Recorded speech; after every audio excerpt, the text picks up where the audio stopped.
Bom, paramos na página 37, é nesse último parágrafo aqui, depois da citação. Mesmo esquema, podem me interromper, né? Se eu não ver ali mãozinhas levantadas, abre o microfone, traz aí seu comentário, sua dúvida, angústia, questão, e a gente vai discutindo.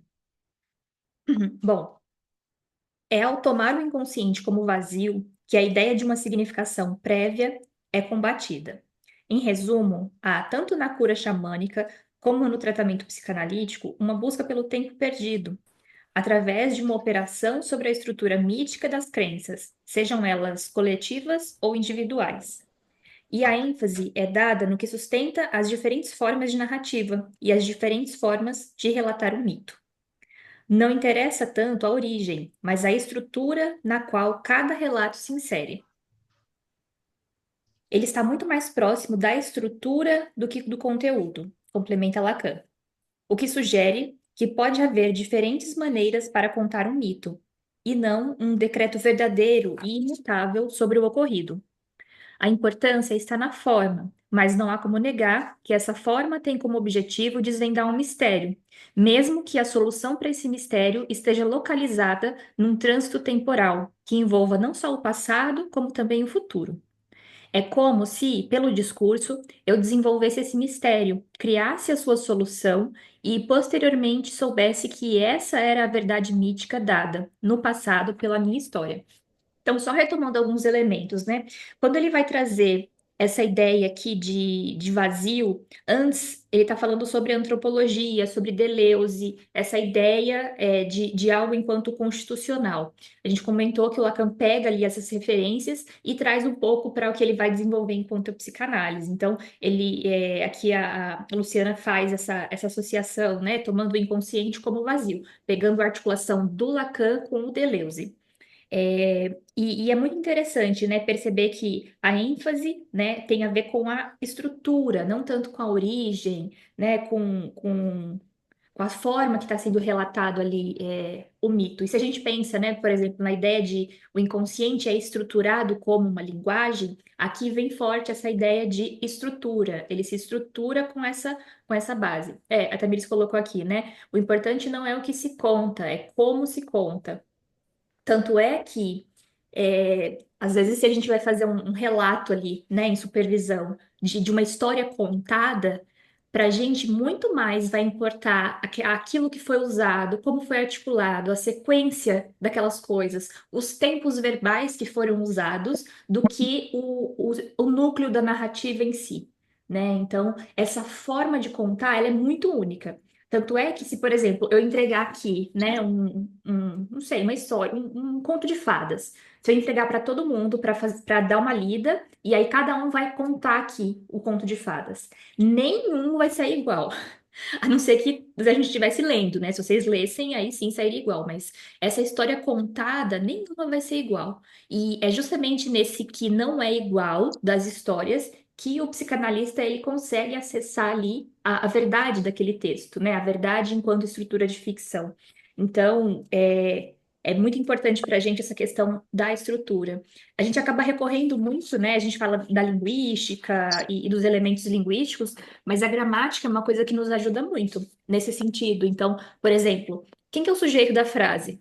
Né? Às vezes a gente vai ter uma frase como bate em uma criança do texto do Freud. Ou, por exemplo, o tempo verbal que aquilo está sendo utilizado. Está no presente? Está no futuro do passado? Né? Como que aquilo está sendo utilizado? Deixa eu só ver que tem algum. Tinha um microfone ligado e fica fazendo um ruidinho. Então, a gente se atentar a essas estruturas, né, a forma como é construído, é importante. Talvez, né, mais do que aquele conteúdo da narrativa. E é interessante que essa verdade mítica faz a gente pensar na ideia do Lacan de que a verdade tem estrutura de ficção. Então, em alguma maneira, a gente faz uma ficção da nossa história e da nossa causa de sofrimento, ou de como isso se dissolveria ou se resolveria. Então, às vezes, tem muito uma ideia de, então, eu sei que eu vou melhorar quando tal coisa acontecer, né? Tem uma suposição ali de resolução e que vem muito através dessa estrutura mítica. E a gente entender que nessa história, apesar de às vezes ela ser contada para a gente de uma forma cronológica, então passado, presente, futuro, a gente vai trabalhar com tempo lógico. Então a gente vai bagunçar um pouquinho ali a ordem das coisas como são, nos apresentado. Então, continuando. Dois aspectos sobre o mito merecem ênfase para a discussão. Primeiramente, que ele possui um sentido que é resultado do modo como os elementos de sua estrutura se relacionam, e não de maneira isolada e referenciada a cada unidade. Exatamente o que a gente conversou agora. E que, sendo o mito uma linguagem, é necessário estabelecer quais são as suas propriedades específicas. Caso contrário, ele poderia ser associado a qualquer forma de narrativa.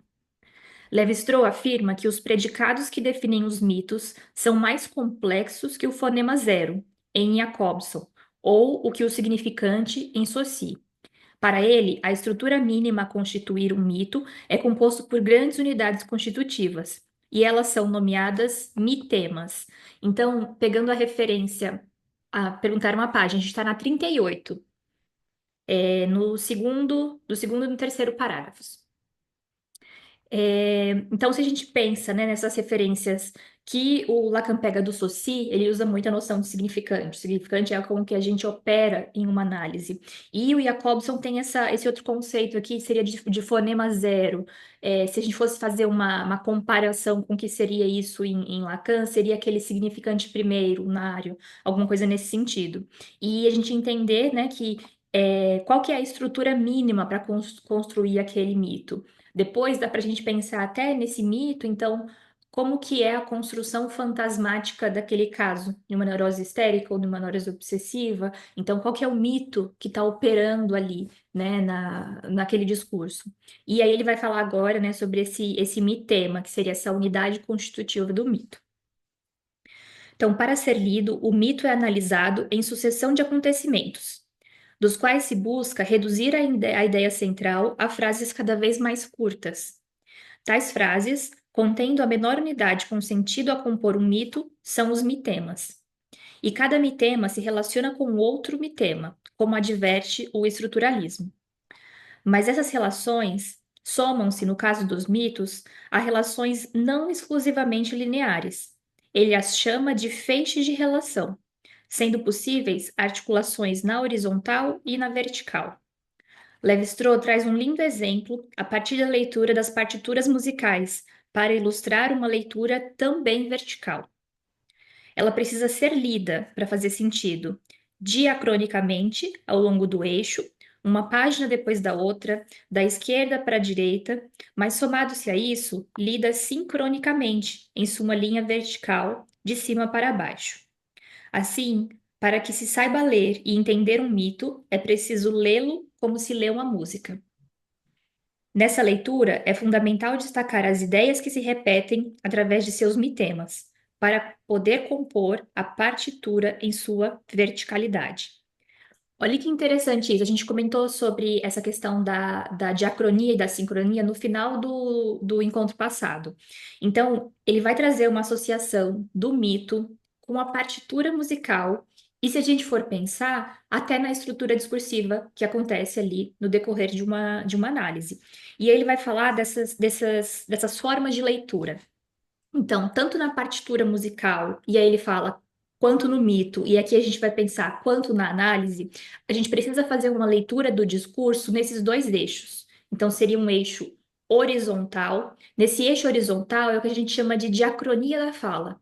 É aquela sucessão de articulações significantes que vão aparecendo, né, nesse deslocamento metonímico. E o eixo vertical, que seria aquele eixo sincrônico da fala, é o que vai fazer a gente pensar em metáfora e em advento de um sentido novo. Então, é como se a gente pensasse, né? Nessa diacronia, ela tem a ver com o tempo. Então, é quase como se fosse um filme, né? Tem algumas leituras que fazem associação. Então, é um filme que vai estar contando ali, né? Essa articulação significante. E a sincronia é uma foto, né? Vai pegar um momento ali daquela narrativa ou daquele deslizamento. Então, é interessante ele colocar isso, né, como essa partitura, como essa estrutura mítica, e em alguma medida é o que a gente faz a nível discursivo também. Então, por exemplo, a gente vai ter nesse eixo horizontal a articulação significante, a gente vai ter um outro eixo horizontal também, por exemplo, de articulações significantes, sendo um do sujeito e sendo o outro do campo do grande outro. E é a partir de perceber a repetição significante, essa repetição de articulações, que a gente consegue fazer uma amarração ali entre o significante de uma cadeia, o significante de outra, podendo ter esse efeito de metáfora e de sentido novo. Então, acho muito bonita essa comparação que a Luciana faz, né, de como que a gente lê o discurso. Então, a gente tem que ler ele nesses dois eixos. E aí ela continua explicando aqui, né? Ou seja, localizar essas repetições permite a criação dos feixes de relação para a escrita e posterior leitura do mito. Nas palavras de Lacan sobre o apresentado por Lévi-Strauss, ela traz a citação. Estes são alinhados de tal modo que, lidos num certo sentido, sejam a sequência do mito. Mas o retorno dos mesmos elementos, retorno que não é simples, mas ordenado, obriga a ordená-los não simplesmente numa linha, mas numa superposição de linhas que se dispõe como uma partitura. E vocês podem ver, então, estabelecer-se uma série de sucessões legíveis, tanto na horizontal quanto na vertical. O mito se lê num sentido, mas seu sentido ou sua compreensão surge a superposição dos elementos analógicos que voltam sob formas diversas, a cada vez transformadas, sem dúvida, para realizar um percurso que vai, como diria o Sr. de la Palisse, do ponto de partida ao ponto de chegada, e que faz com que algo que no começo parecia irredutível se integre no sistema. Retornemos então ao texto produzido por uma análise, para não só buscar a estrutura na qual ele está inserido, mas também as propriedades específicas de sua estrutura mínima. Em outras palavras, quais as particularidades a serem lidas pelo analista a partir das contribuições trazidas pela noção lacaniana de significante? Então, aqui a gente já vai se aproximando do que é o que a gente vai falar nessa próxima parte, que é da função significante da palavra. Acho que uma coisa interessante para a gente lembrar é que o significante não é uma palavra que se repete, né? Então, acho que a gente pensar primeiro que um significante vai precisar seguir aquelas regras axiomáticas. Então, ele não significa a si mesmo, e para significar alguma coisa, ele precisa estar articulado a um outro significante.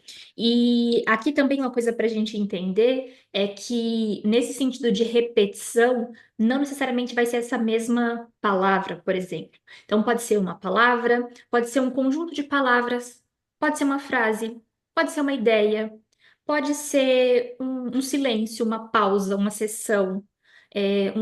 Então, tem muitas formas para a gente poder pensar o que poderia ser o significante, né?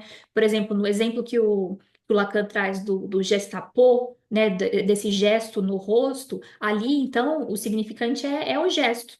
Então, para a gente sair um pouco dessa dimensão de uma palavra que se repete. Às vezes, vão ter palavras do mesmo campo semântico, por exemplo, e é a gente, enquanto analista, a partir da leitura daquilo, que a gente vai entender, tá? Então, essas várias palavras aqui, diferentes, mas que estão dentro de um mesmo campo semântico, dá para eu chamar isso de tal significante. Significante, por exemplo, né? Um exemplo que eu trago, aparece às vezes sem ninguém, só, sozinha, solitária.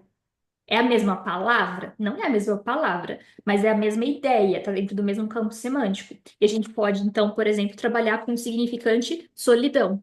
Então, essa palavra solidão não apareceu, mas a partir de uma leitura nossa, a gente consegue entender que aqueles elementos do campo semântico querem dizer algo dessa solidão. Então, a gente vai trabalhar com esse significante. E aqui, agora que a gente vai entrar mais nessa questão significante da palavra. Tudo bem até aqui? Posso continuar? Joia. Então, na página 39, né? O subtítulo da função significante da palavra. A primeira vez que Lacan cita o significante dentro dos seminários é no livro destinado aos escritos técnicos de Freud, justamente quando trabalha sobre os sonhos, ao isolar os restos diurnos. Escritos técnicos é o primeiro seminário, ou seja, o significante estava presente do início ao fim do seu ensino. Isso não é o acaso. Trata-se da aula de 16 de junho de 54, que se chama A Função Criativa da Palavra. Pelos sonhos, então, ele chega no significante, enfatizando a superposição dos termos que a linguagem onírica escancara. Então, ele vai falar que na interpretação dos sonhos, então, o que vai, né, importar ali para a gente vai ser o relato do sonho e os significantes que vão aparecer a partir daquele relato e não dos elementos em si do sonho. Essa passagem ressalta que o sonho faz parte de um material significante. Tanto os restos diurnos são materiais significantes, como o texto dos sonhos é um material significante. Essa é a chave de leitura proposta por Lacan. A palavra, como transmissora do desejo, pode se fazer reconhecer através de qualquer narrativa, desde que essa narrativa esteja dentro de um sistema simbólico. Ou seja, eu falei isso também no último encontro, a gente trabalha com a ideia, né, a noção dos três registros articulados, é, apesar de, em momentos diferentes, o Lacan dá ênfase ao um, assim. Então, nesse começo, ele está muito nesse campo do simbólico aqui. Então, precisa dessa passagem a nível do simbólico para conseguir trabalhar essa narrativa. Quer dizer que a gente para aí? Não mesmo. Né? A gente vai ter que pensar também nos elementos do imaginário que há de real naquele caso. Mas aqui ele traz, né, essa ideia de material significante e essa ideia de restos diurnos é uma ideia freudiana. Então, o Freud ele falava que para compor ali o sonho, então ele falava que o sonho era a realização de um desejo inconsciente, que os elementos dos sonhos eles sofriam uma série de transformações para proteger o sonhador. Então ele falava, né, tem uma série de condensações, de deslocamentos ali que acontecem. Então às vezes você sonha com a imagem de uma pessoa, mas você fala, mas o rosto era, mas eu sabia que não era essa pessoa, era uma outra, né, uma pessoa com vários elementos. Então o texto ali, né, não vou nem falar em texto, porque Lacan que fala mais em texto, mas a lembrança do sonho já é aquilo que é transformado para proteger o sonhador, né? Então, teria o que ele chama de conteúdo latente, que seria esse desejo mesmo inconsciente, e que sofre uma série de transformações até ter o que era o conteúdo manifesto, que era o que era contado ali na, na análise. E aí o Lacan vai entender isso em termos de significante. Então, quais são os significantes ali daquele relato do sonho, e não necessariamente os elementos. Ah, e os restos diurnos seriam essas coisas que às vezes a gente vive no dia anterior e a gente sonha com algumas dessas coisas. E aí ele fala que, pro Freud, né, esses restos diurnos, eles apareceriam ali por a gente ter vivido, né, algo ali recente. Para o Lacan, esses restos diurnos também podem ou não ser considerados significantes. Então, tem um pouco dessa diferença. Então, assim, o Lacan fala, a gente precisa escutar o relato, ler o texto do sonho e fazer, né, esse trabalho com o significante, que aí vai saber o que que é, entre aspas, importante para a gente. O que importa é o significante. O Freud não, ele já falava, isso é importante, isso não é importante. Então, o que você escutar que for resto diurno, por exemplo, não tem tanta importância com relação ao que realmente importa, que é o desejo inconsciente. Então, seguindo na página 40. Aparentemente, os restos diurnos não significam nada. Entretanto, como parte da história contada pelo sujeito, o relato é destituído de sua acepção comum e é relocado a uma estrutura na qual o texto vai remeter a uma outra interpretação. Tal movimento abre novas possibilidades, visando um efeito de significação, que é resultado da cadeia significante. Não se trata do signo, onde o sentido está na ilusão de fechamento entre significante e significado, presente também na lógica dos símbolos. A significação para Lacan é o efeito produzido de forma retroativa pela cadeia associativa. Ela nunca será prévia à narrativa. Então, aqui ele está falando do quê? Dos efeitos de antecipação e de retroação do significante. Sempre que aparece ali, né, a gente identifica algo da ordem do significante, essa ideia de sozinho ele não significa nada. Então, vai precisar de um outro. E esse outro significante, eles vão estar relacionados com esse efeito de antecipação e retroação. Então, a gente só sabe o que aquilo significa voltando também nessa construção do que chegou até ali, né? Quais outros elementos a gente pode eleger enquanto significante para articular com esse. Então, tem esse efeito de fazer a gente mexer no tempo, né? Então, a gente vai no antes para um significante, esse significante ele antecipava esse outro. Então, a gente está nessa dimensão do tempo, e aqui principalmente pensando nessa antecipação e retroação do significante. E é isso, né? Ela nunca será prévia à narrativa, né? Precisa desse desenrolar da narrativa. Trata-se de considerar que uma outra cena, tecida por essas palavras, frases e contexto, comanda o sentido ao estar inserida numa estrutura simbólica que dá notícia do enredo ao qual se está amarrado. Enredo despossuído de propriedades temporais. Logo, pode ser escrito tanto pelos acontecimentos que vieram antes, como por aqueles que virão depois. Essa ideia que a Luciana traz aqui, né? A gente vê no Lacan, e o Lacan pegou essa noção do Freud, que é essa ideia de cena e de outra cena.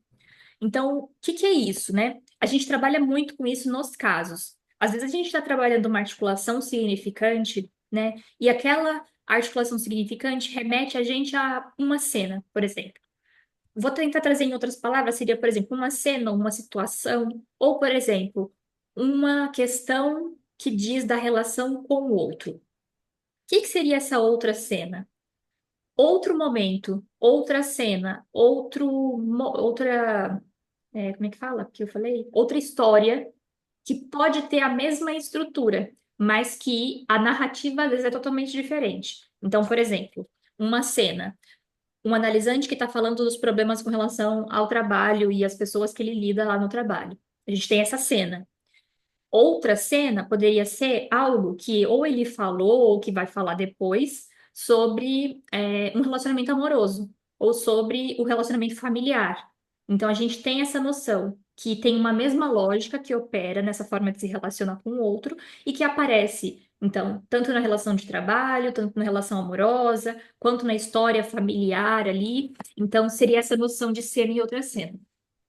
Essa cena e essa outra cena, a gente trabalha elas a nível da articulação significante. Então, quando a gente pensa, né, nessa articulação aqui, peraí.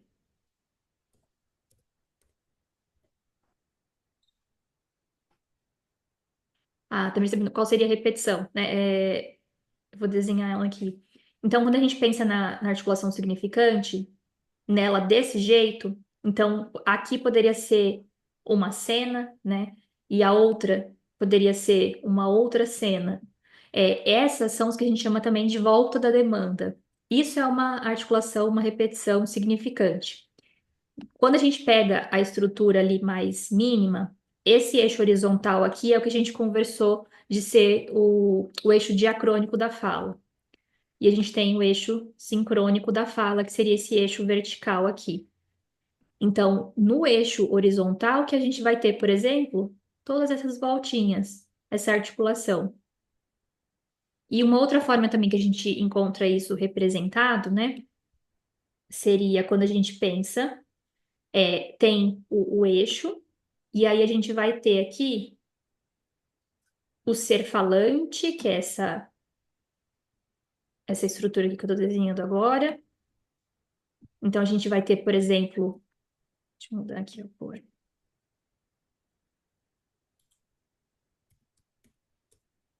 Um significante. E aí ele vai estar, por exemplo, articulado a um outro significante. Então, a gente tem aqui uma articulação significante. A gente vai precisar de pelo menos duas, mas aqui eu vou desenhar assim para ficar um pouquinho, só para mostrar da onde tira essa estrutura aqui. E aí, o que que é a complementação disso, né? É isso daqui, a continuação. Ou seja, quando a gente desenha essa voltinha aqui, na verdade a gente está esquematizando essa estrutura que vai passar, então, pelo eixo, né, diacrônico e vai trazer para a gente uma articulação significante. Então a gente precisaria de duas, que seriam duas voltinhas. Duas voltas da demanda, né? Ou um par de articulação significante, né? Um par de significantes articulado a um outro par, que sozinho não significa nada. Então, sempre que a gente for falar de significante, ainda que a gente não fale par ou articulação, significante, a gente vai ter que pensar que vai estar articulado a um outro. Então, aqui poderia ser, por exemplo, um S1, um S2, um S3, um S4. Então, seriam quatro significantes, articulados dois a dois. E aí, a gente lembrar que, então, essa cena poderia ser, então, uma cena, né, e uma outra cena, tipo, cena um e cena 2, né? É a mesma coisa que essa esquematização aqui. Então, acho que ajuda a gente a pensar nessa estrutura. Deixa eu voltar aqui, então. Lorena, Diga, deixa eu ver então quem no tá caso, essa falando. Não tô questão achando. da Vitória, Vitória. então no caso dessa articulação seria, por exemplo, quando, vou trazer um exemplo aqui da minha clínica, mas né, sem trazer detalhes, mas quando um paciente chega e fala que a chefe dela é muito legal, mas que ela deixa ela muito solta e ela precisa dizer exatamente quais as demandas que ela precisa fazer para ela conseguir fazer o trabalho dela.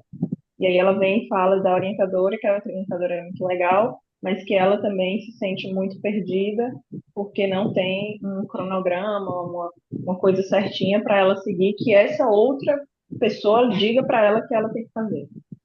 Seria mais ou menos nessa lógica, pensar duas cenas pela articulação significante? Por aí, não necessariamente essa mesma exata relação, mas talvez é para pensar na ideia. Eu vou trazer um outro exemplo que parece um pouco com esse que você falou. Então, vamos pensar assim: minha chefe é uma mãe para mim. O que que isso significa, gente? A gente não sabe. Por quê? A gente tem aqui a ideia de. Tem negrito aqui. Trocar assim a cor. Tem a ideia de mãe. Ai, não muda só esse. Tá, minha mãe é uma chefe. Eu vou colocar escrevendo aqui. A gente tem mãe e tem chefe. O que que isso significa, a mãe ser uma chefe? Mesmo que a gente. A chefe ser como uma mãe. Mesmo que a gente pense assim, ah, então é uma chefe muito boa. A gente não sabe. Então, mãe, a gente for pensar no significante, o que que mais vai estar articulado com isso? Às vezes, a gente poder entender o que que teve de narrativa sobre essa mãe. Então, minha mãe é ausente, dura, rigorosa e por aí vai. Ou minha mãe é legal, compreensiva e por aí vai. Então a gente só sabe o que essa articulação entre mãe e chefe vai ser se a gente tem esse restante dessa outra história. E aí o que que seria uma cena e uma outra cena? Essa articulação, por exemplo, entre mãe e chefe e o que que vai significar essa mãe? Ausente, dura, né, rigorosa? Essa seria essa outra cena. Então tem um pouco a ver com isso que você falou, mas não dá história direta, mas dá as articulações significantes. Ficou melhor? Sim, sim, deu para entender bem agora. Obrigada. Joia. Diga, Úrsula.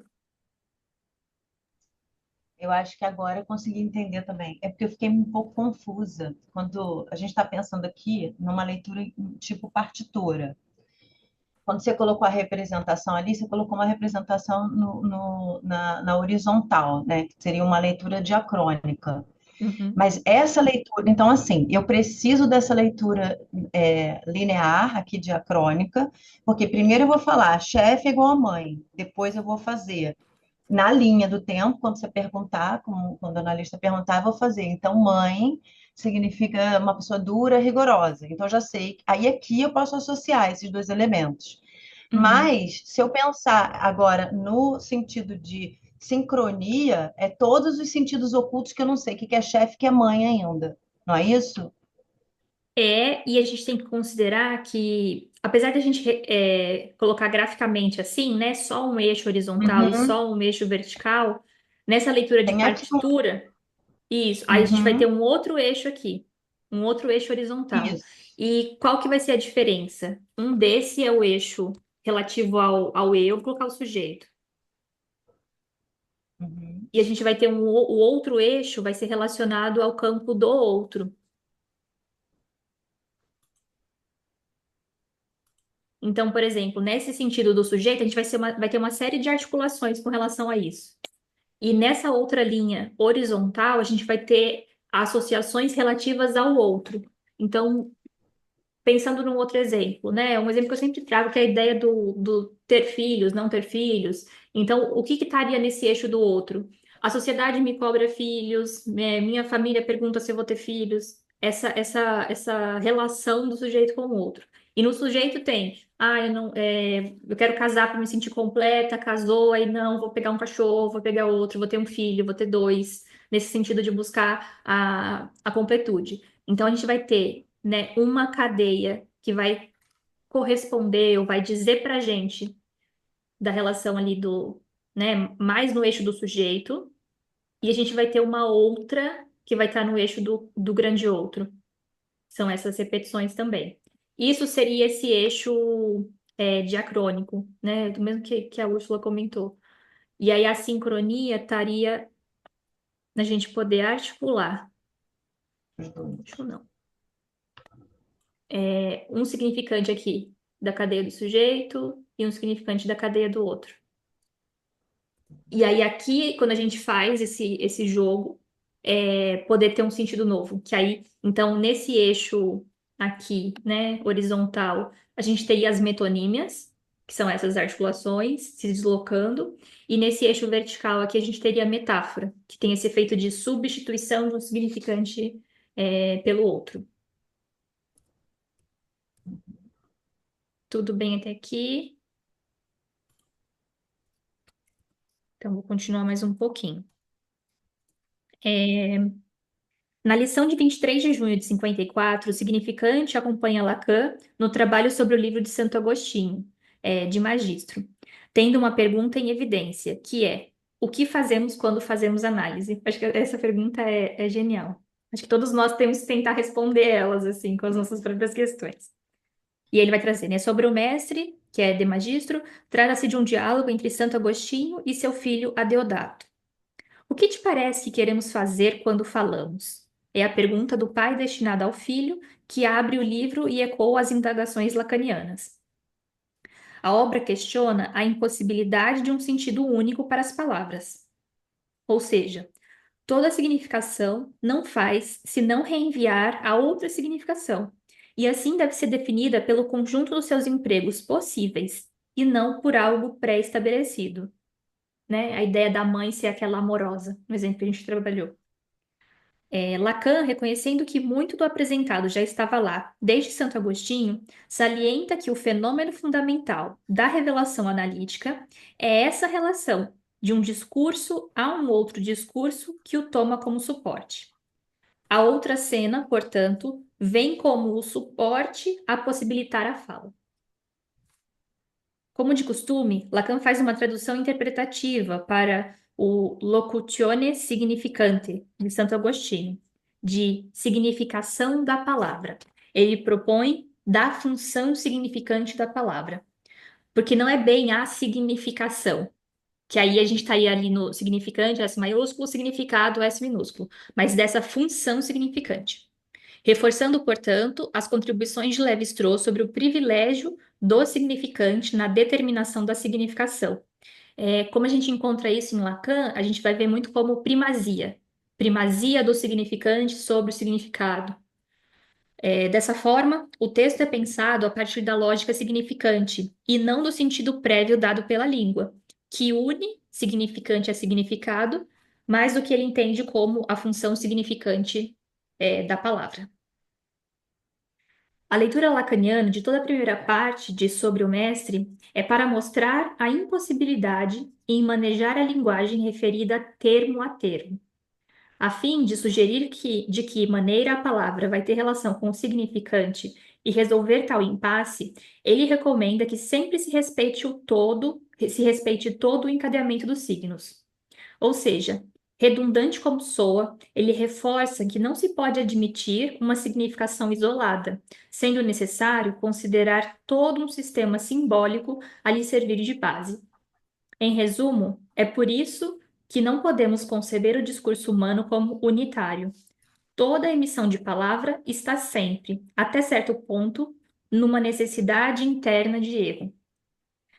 Então, assim, pensando, né, nesse é diferente de ser termo a termo, o que que a gente poderia ter? Que é de significante, né, em significante, significante a significante. E quando ele coloca aqui, né, necessidade interna do erro, às vezes a gente lê isso como a ambiguidade da palavra, né? Dessa função mesmo que a gente vai estar nadando nesse mal-entendido da linguagem, essa ambiguidade da palavra. Então, a gente trabalha com essas outras possibilidades. Então, isso da necessidade interna do erro, às vezes a gente vai poder ver, por exemplo, em contradições discursivas. Então, o que que é essa contradição discursiva? Às vezes a gente confunde com uma contradição. Contradição existe também ao tempo todo, mas a gente pensar que para a gente vai valer o que é contradição discursiva. Então a gente está falando de discurso. Se uma pessoa fala uma coisa e fala outra, isso não é contradição discursiva. Tem gente que fala assim, a pessoa fala que quer sair do emprego e depois fala que não quer sair. Isso não é contradição discursiva, isso é contradição de fala. Quando a gente pensa que a pessoa fala uma coisa e faz outra, então um está no campo da fala, o outro está no campo da ação. Isso também não é contradição discursiva. Ela fala que quer emagrecer, mas está comendo doces. Isso não é. Isso pode ser uma contradição, mas não contradição discursiva. Para contradição discursiva, a gente precisa ter a fala, a gente extrair discurso. Então, dentro do inconsciente, então desse inconsciente estruturado com linguagem, ter ali uma contradição. Então, por exemplo, vou pensar nessa ideia da mãe ali, né? Então, é igual minha mãe. E aí, o que que se fala sobre essa mãe, né? Tem todos aqueles significantes ali que a gente pode entender enquanto articulados. E seria mais ou menos uma ideia assim de minha mãe é maravilhosa, eu amo minha mãe, né?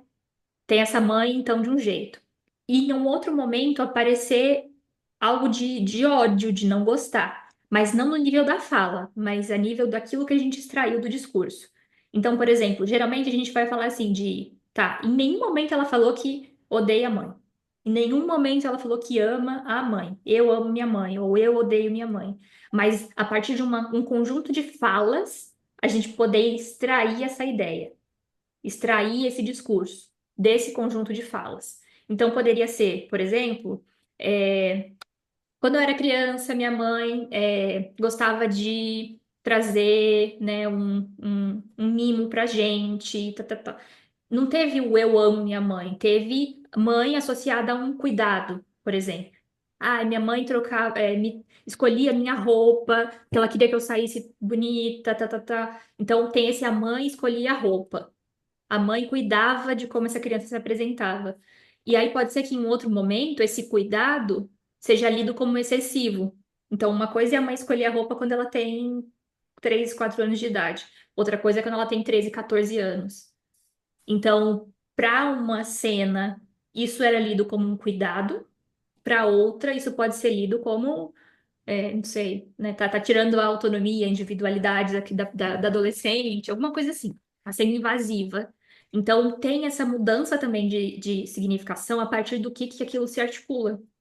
Então, a gente pensar que seria na extração discursiva, não uma contradição no nível da fala.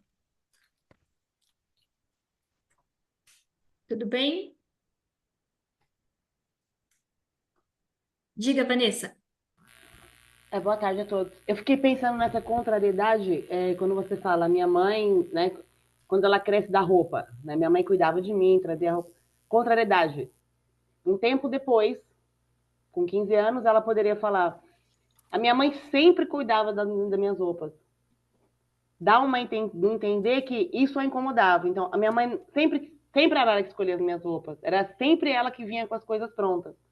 Já deixa de ser um cuidado, já passa a ser algo exagerado. E ela não consegue trazer na palavra. Eu não gostava que ela fazia isso, mas tem essa contrariedade. Quando eu era pequena, minha mãe sempre escolhia o tom até de falar. Eu acho que dá um entender.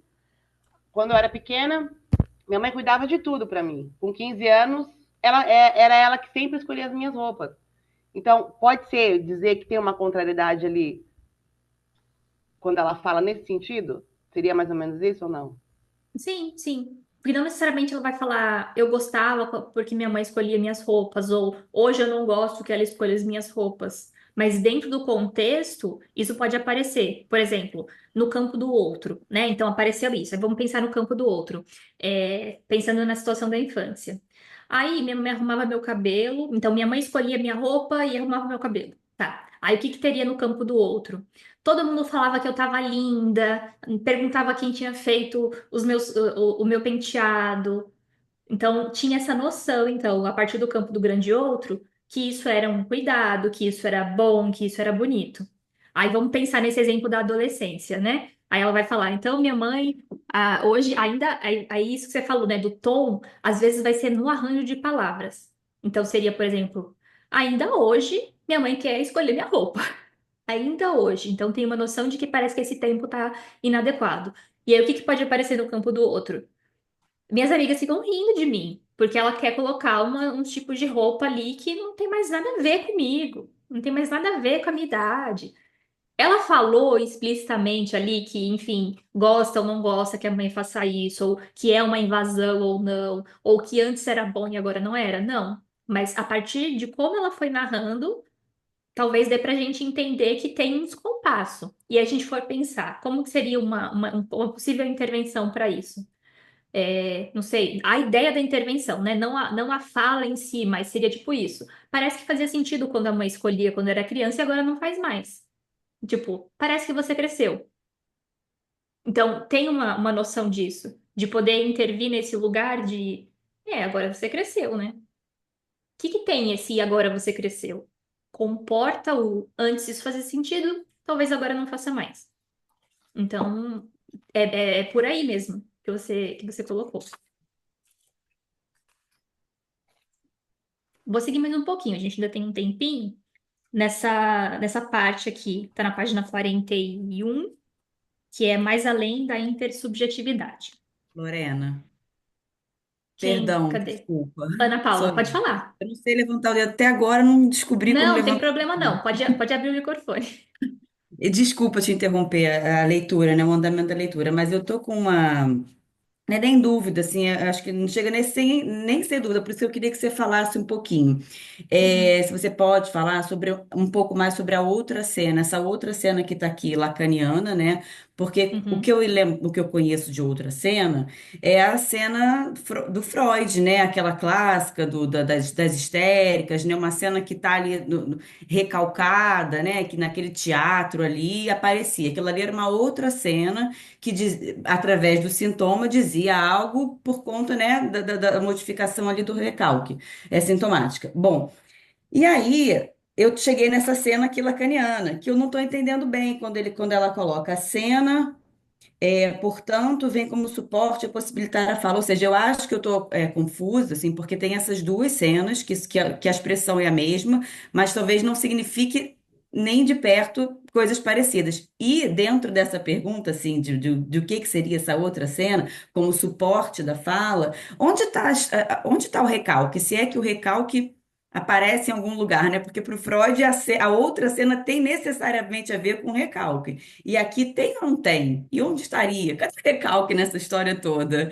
Sempre me pergunto né? E o recalque nesse lugar sem lugar, né? Porque eu acho que é isso que eu estou entendendo um pouco, né? O inconsciente lacaniano, como pensando na banda de Mébius, né? Assim, não tem um dentro e fora. Onde é que se inscreve o recalque? Como se escrevia no Freud, né? Como se escreve no Freud, como num outro lugar, barrado, né? Separado. Então, não sei se eu me fiz entender de novo. Não, acho que sim, mas eu vou caminhando Tá, aqui e a gente vai pensando junto. Mais uma tá. vez, né? O Lacan pegando os conceitos freudianos, vamos pensar assim, e dando outro sentido. Então, é Sim, muito próprio isso que você traz. Apesar do nome, né, dessa noção ser advinda realmente do Freud, essa ideia da outra cena das histéricas, enfim. O Lacan vai fazer disso trazer um novo sentido, né?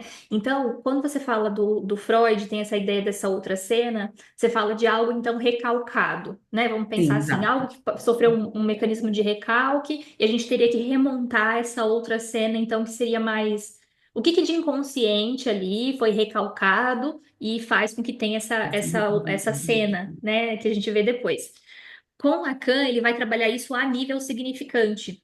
Então, não vai ser algo necessariamente recalcado, mas uma outra cena que tenha algo parecido nessa articulação significante, que tenha uma configuração, elementos parecidos, mas dentro da estrutura significante. Então, seria isso. Então, uma articulação significante seria uma cena, essa outra articulação significante seria uma outra cena e outra cena. Não necessariamente isso que passe por um recalque, né? Quando a Tá. gente pensa nos mecanismos, né? Então, seja enfim, desmentido, denegado, né? Tem os termos ali freudianos, e aí o Freud ele trabalha muito com essa questão do recalque, né? O Lacan ele usa um pouco desse termo do alemão, eu esqueci agora qual que é o nome em alemão da neurose, se alguém souber aí me ajuda, mas não nesse mesmo sentido. Então seria como. Deixa eu pensar. É, algo, por exemplo, da ordem do sujeito barrado. Não necessariamente que tem um mecanismo de recalque de algo do inconsciente. Mas se a gente fosse procurar uma correlação ali, seria algo mais próximo do sujeito barrado. Ou, por Tá. exemplo, dessa impossibilidade, né, de adentrar a linguagem. Seria mais ou menos alguma coisa assim. Mas não no sentido de algo do inconsciente que foi recalcado. Pelo menos Sim. eu penso um pouco por aí. Dificilmente a gente vê Sim. essa noção de recalque em Lacan. Mas vamos Tá, ver aí o tá. que você tem para acrescentar. Acho que a Úrsula também quer trazer alguma coisa. Não sei se é disso também.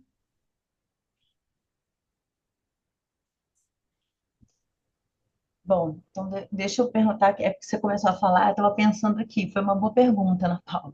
Eu estava pensando se o recalque para o Lacan, porque assim, para o Freud, me parece que é no campo de algo vivido ou experimentado, mas que não pode vir, não pode ser trazido. Então ele fica lá no recalcado. Ele meio que fica anulado ali, mas ele é experimentado. E aí eu estava pensando, o recalque para Lacan não seria uma significação oculta? Está no nível da palavra? Algo recalcado no sentido de ainda não foi dada uma significação. Mas aí se não. Eu entendi, mas se não foi dado, como que pode ter sido recalcado? É parecido com o problema que a gente tem com o objeto A, né? Então, a ideia do Freud é um objeto perdido. Então, para ser Uhum. perdido, já tem que ter sido nosso, né? A gente já tem que ter tido para ser perdido. Com Lacan, não é essa noção de já ter tido, é nunca Não, teve, nunca terá, não, né? não foi significado. Por isso que eu estou Não foi falando, eu não sei. significado, é. Eu estou pensando o recalque como algo, não como algo, algo que ainda não foi significado, entendeu? Mas aí, assim, como é que pode ter sido recalcado se não foi. Porque aí Isso.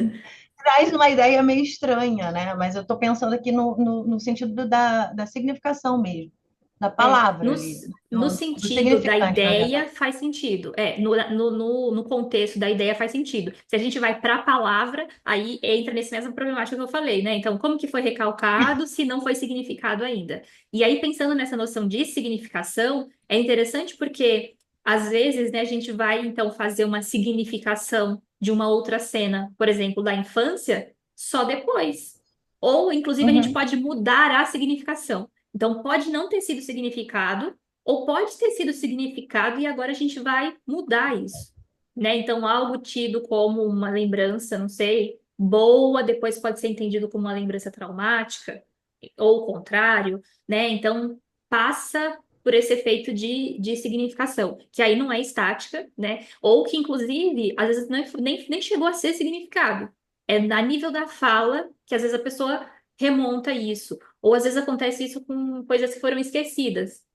E aí a pessoa vai falar daquilo, nossa, mas eu lembrei disso agora, né? E aí fica mas eu não sei o que que eu senti, mas deve ter sido um absurdo, ou deve ter sido muito difícil. E aí a pessoa vai falar, eu acho que foi tão difícil que por isso que eu esqueci, né? O Freud ia chamar isso de recalque. Então, essa ideia de sofreu algo traumático, esqueceu e agora está contando.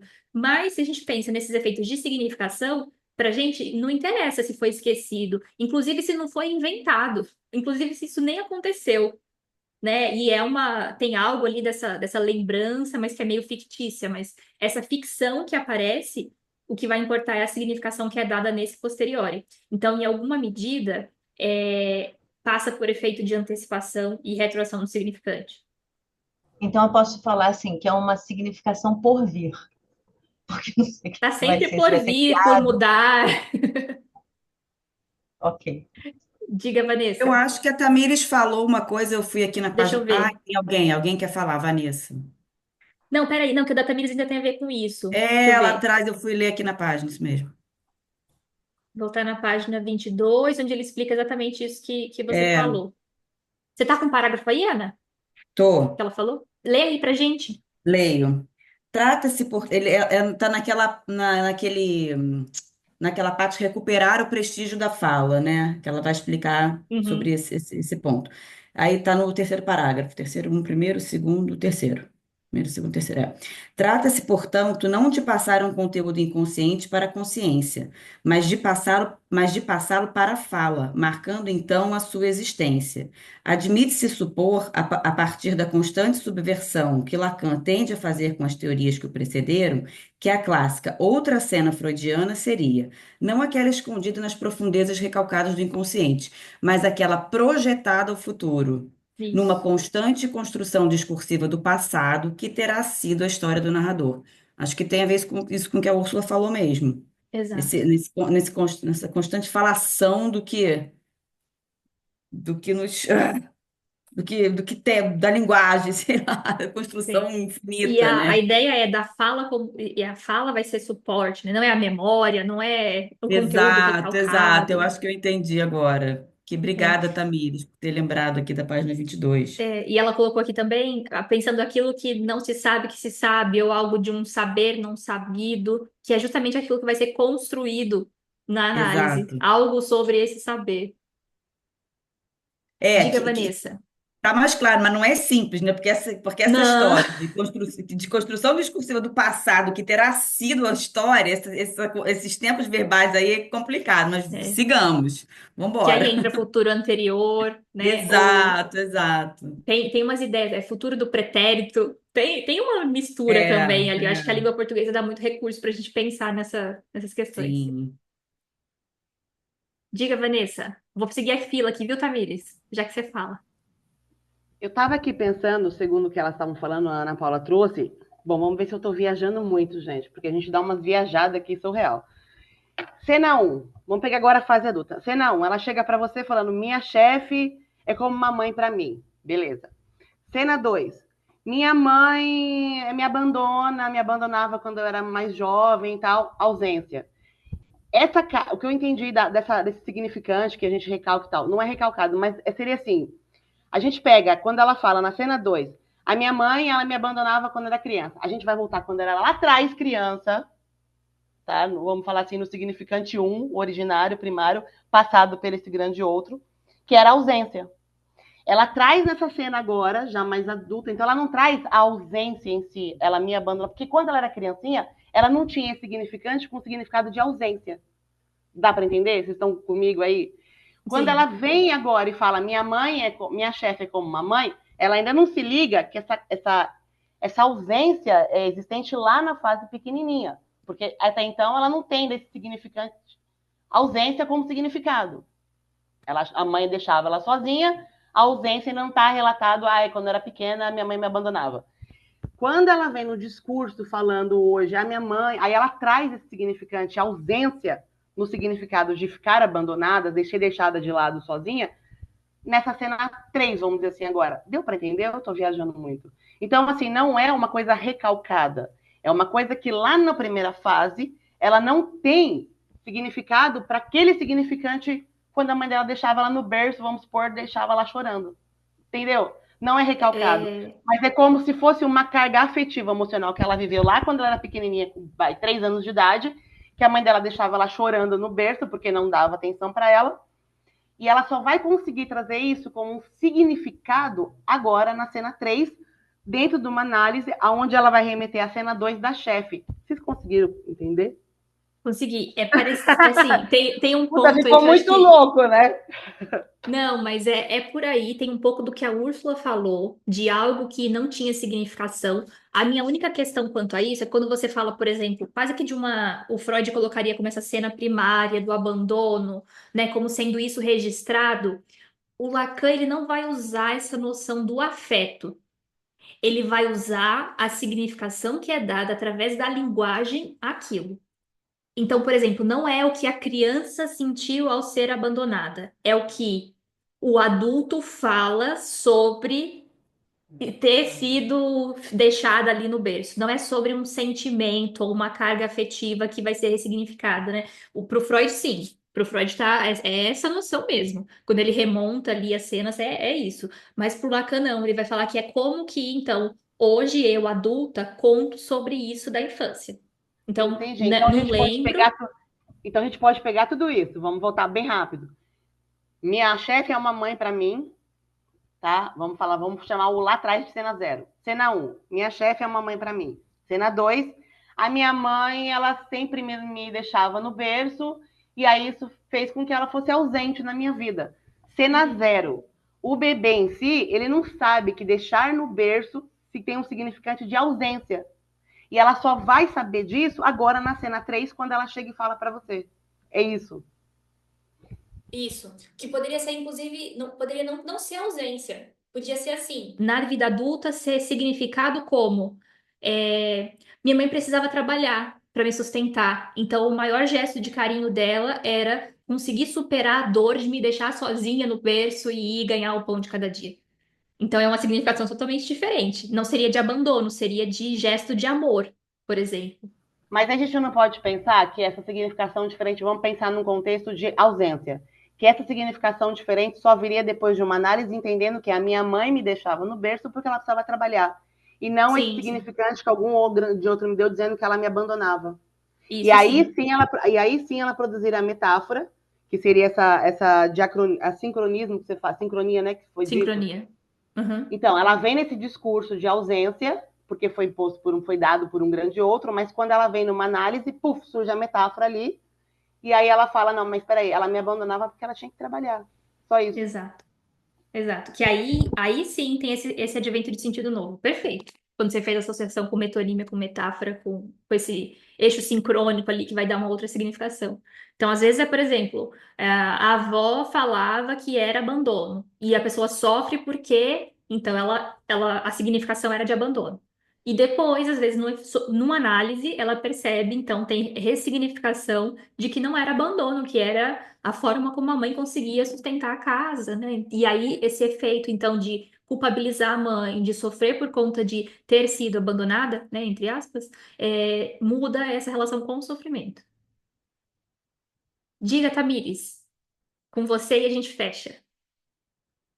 Não, é sobre aquilo que a gente estava falando da página 22, que ele traz um parágrafo no início, antes assim, falando sobre a questão que o Lacan anuncia o inconsciente, né? Que ele comporta toda a estrutura da linguagem, não somente a caixa preta dos instintos, né? Que ele fala. Uhum. E ele coloca assim, e avança um ponto crucial. A língua não é uma superestrutura. E aí eu acho interessante que no fim da outra parte, ele fala sobre a questão de que as falas no presente não podem ser dissociadas nem do passado, nem tampouco do futuro. Não é questão do que foi vivido, mas do que está sendo contado do que foi Tá, vivido, né? Então, como que perfeito. esses significantes, né? Como que essas. E disso que a gente estava lendo agora, né? Como que. Por que que está se contando desse jeito que está se contando? Ela vem falar, vamos por esse exemplo que a gente está citando, né? Dessa chefe que é uma mãe, mas a mãe abandonou. que uma coisa tem a ver com a outra? Né? Por que ela tá nomeando, então, essa chefe como uma mãe, né? E aí, ali, conforme for elegendo os significantes, vai se saber que relação que tem isso. Então, como que isso Isso. está sendo contado ali? Então, acho que é mais sobre como que se conta ali, e aí é sobre isso, né? Esse saber que não se sabe, porque tem algo ali, né, que não foi dito ainda, que não foi feita essa substituição, tá só nessa coisa da metonímia ainda, né? Do deslocamento. Sim. Era E aí, só nessa isso, ideia assim. de que se conta, né, com aquilo como que importa, eu achei muito interessante o que a Carol colocou, que ela acredita, né, e eu também tô alinhada com isso. O afeto é feito de linguagem. Então, em muitas coisas a gente vai poder entender como efeitos de linguagem. É muito interessante, gente. A gente continua semana que vem. E a Fran falou, é verdade, ninguém nunca vai saber. A verdade tem estrutura de ficção. Exato. Beijo, gente. Tchau.